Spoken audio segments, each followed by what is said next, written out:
So in this pilot study, we applied the LCPC transform to analyze particle shapes of titanium alloy crystals. These images were provided by the lab of Andrew Miner at the University of California, Berkeley. And in this study, they mixed aluminum and oxygen into titanium. And they tested the effect of different concentrations of oxygen, which increases the toughness of the titanium. And they also increased the concentration of aluminum, which increases the ductility of the titanium. And we notice here, just by visual inspection, that as the aluminum concentration increases, the size of these particles gets smaller and they become more dense, right, per field of view, per each of these fields of view.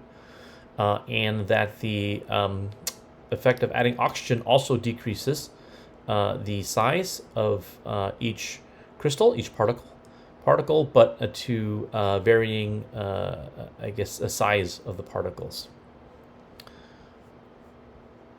As a quick pointer on how our LCPC transform works, first we segment each particle and define its outline. We then calculate its centroid, and that centroid is defined as the origin of a 360 radial grid separated by 5 degrees.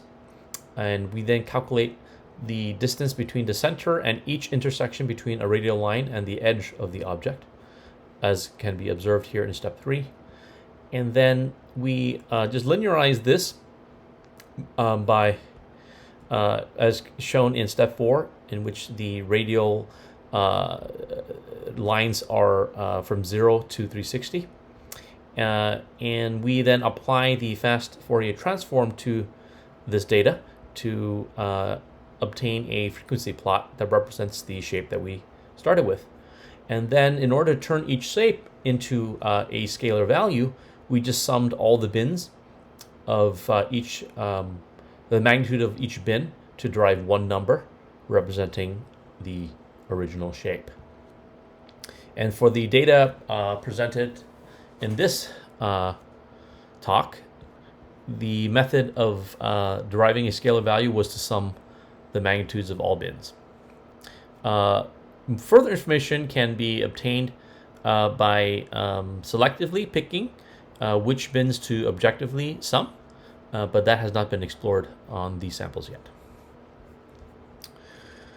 So due to the wide range of particle sizes in every image, that is, each image has very small particles and very large particles, when you compare each of these images in terms of every single particle collectively, you can't see a difference, both in terms of the shape that we measure and in terms of the area that we measure.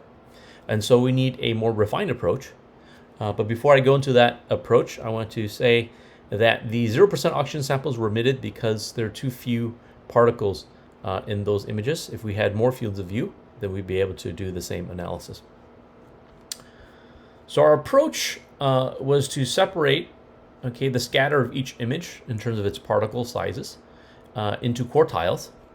The quartile 4 represents the largest particles, as you can see here in this sample image. Quartile 1 are the smallest particles, which are also obvious to the naked eye.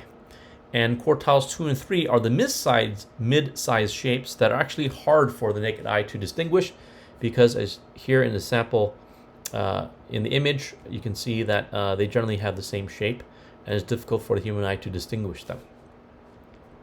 So our approach is to compare the same quartile across each of the categories.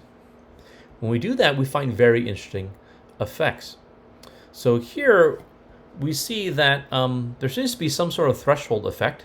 Particularly, let's focus on quartile 2, right? And that threshold effect is, so for 2 and 4% aluminum, whenever you add more oxygen, right, there's an increase in the average magnitude of each particle, right? Say the average size of each particle. But this effect is inverted once you reach 6% aluminum. And this threshold effect is present in quartile 2 and quartile 3. Again, these are the mid-sized particles, quartiles 2 and 3.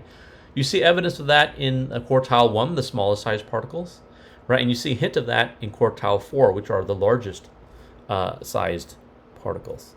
So it seems that most of the effect of these conditions are observed in the mid-size enrichment of the mid-sized particles, which are hard for the human eye to distinguish, but quite clearly detectable by shape.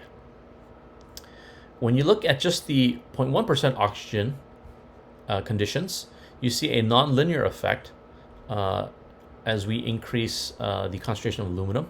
There's this inflection, right, or U shape, and that's present consistently in all 4 quartiles.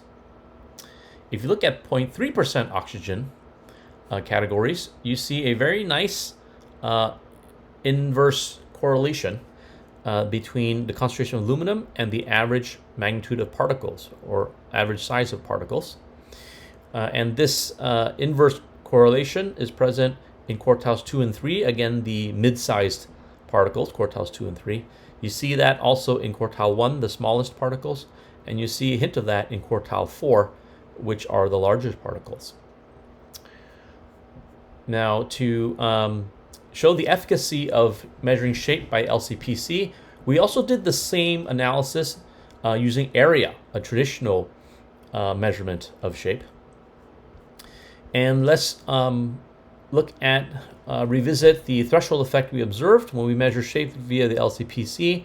Right, at 6% concentration of aluminum, there's an inverted effect due to addition of a higher concentration of oxygen. This effect is only present in quartile 2 if you measure area, right, and absent in quartile 1 and very weak in quartiles 4 and 3. So this slide shows you that measuring area or shape, via the LCPC transform gives you much cleaner and more consistent data than does measuring area. And then when we look at the 0.3% oxygen concentration in aluminum, right, the inverse correlation effect we see nicely in all 4 quartiles, or 3 of the 4 quartiles, when we measure shape via LCPC. This is absent in area, right? In fact, area shows that U-shape effect, right, a nonlinear effect.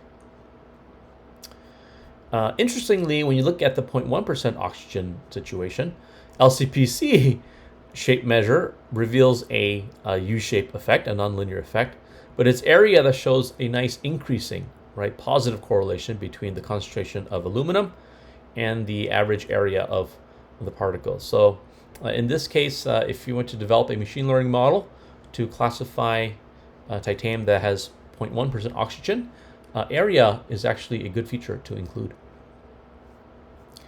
So in conclusion, particle shape measured by the LCPC transform, 1, reveals a depth of insight about particle shapes that area cannot.